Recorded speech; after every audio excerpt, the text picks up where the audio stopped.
What's up, guys? This is Bullvyi the Fell-Handed, and I am platooning with none other than Spartan Elite. Now, we're in Cromwell's, and I was telling Spartan earlier in this match, I said I used to play nothing but 10s, which obviously he knows this, but I've started playing all tiers, 5, 6, 7, 10, what have you. And I think it has helped my overall game. So guys, if you are stuck in a rut and you tend to play only your premium tank or only your T29 or whatever tank you're best in, I highly recommend you go out there and you expand your horizon, play other tanks, because some of the tactics you use in different tiers translate very well to other tier battles.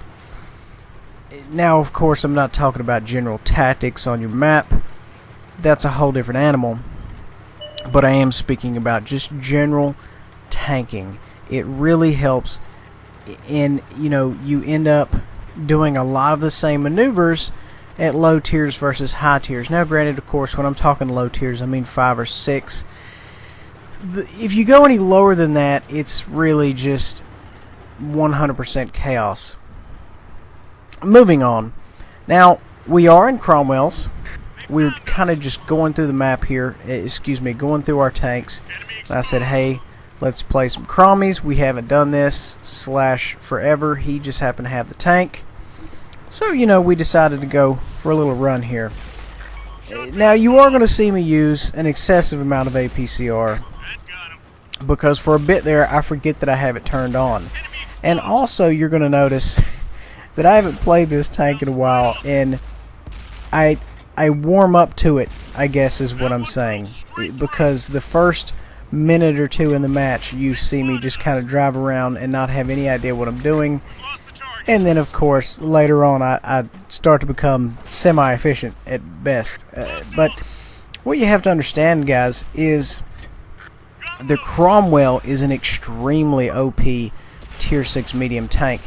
Now, the issue with that is the gun doesn't really scope in very quickly. It doesn't make very good clutch shots. So what you have with that is you have to, take time to scope in, or you just have to get extremely close. And this tank is easy to lose yourself in. It is extremely maneuverable. The turret is extremely maneuverable. The hull, the gun is awesome. It's got good penetration. It fires extremely fast. I mean, the tank is awesome. You will even pull some bounces off of the armor on this tank. But you also have to understand that you just can't go in here and run things. So just bounce to a KV-85 or what have you off the side of the tank there, just by juking at the last minute.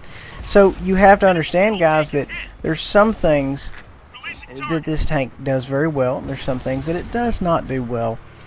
And in order to know these, you need to run this tank. You need experience in this tank, and it's just like anything else. The more you run it, the more experience you're going to have in it.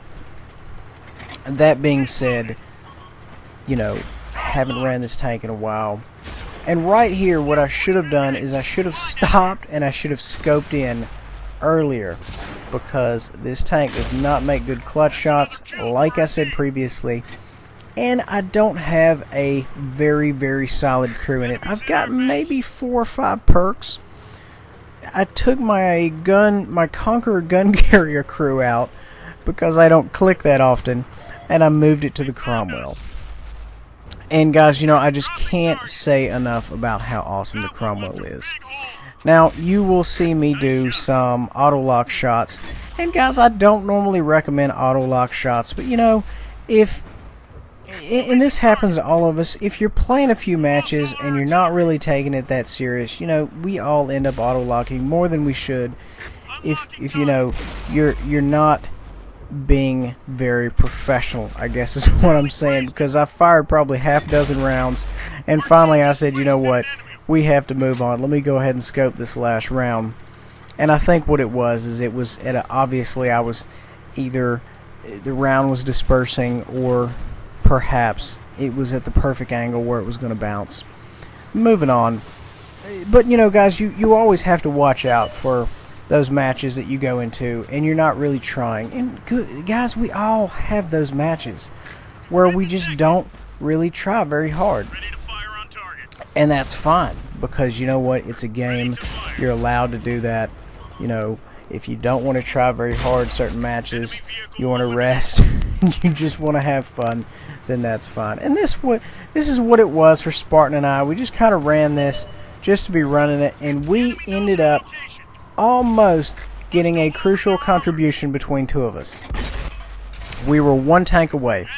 The KV2, no idea where he is. They already spotted me, and he derped me, and I was so mad I cannot explain it to you. I was pretty hot. But you know what? That's the way it goes sometimes. That's the way she goes. Sometimes you can do things about it, sometimes you can't. Now, Spartan here is way too much the clicker to fall for typical clicker stuff. So he's not going in the way the clicker is expecting him to go. He's going in the back way. His driver, however, has been killed. So that's why he's not making surprise appearances all over the board. He's just kind of doing the best he can. He also, I think, has another crew member killed. So, you know, sometimes, guys, when your entire crew or half your crew is killed, there's not going to be a whole lot you could do. Your best bet is just to post up somewhere, preferably near the cap, and just go on cap defense. Now, the KV2 is out there somewhere around G8, G9. He has taken rounds with him. At the time, excuse me, he killed me, he was at G8 or G9. Obviously, he has moved here, and he has moved to intercept.